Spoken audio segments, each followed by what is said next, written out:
ঐ ঐ ৰাতিপুৱা ইমান হুলস্থুল ক'ত হৈ আছেনো? এই ক'ৰবাত কিবা হ'ল নি বাৰু? গোটেই হোৱা অশান্তি কৰি দিছে একেবাৰে।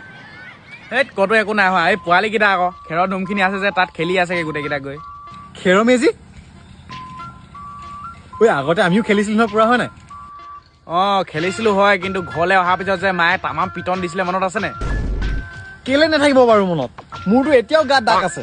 দিনটো খেলি যে ৰাতি টোপনি ধৰে কিতাপ পঢ়া সময়ত, তেতিয়াও যে আকৌ পিতে, সেইটো কথাহে আৰু বেছি মনত পৰে মোৰ। সেইখিনি সময় আমাৰ সোণালী যুগ আছিলে, বুজিছ? অঁ ভাই। এতিয়া সেইটোও খেলিছে, এতিয়া সিহঁতৰোতো সেইটো সোণালী সময় হয়।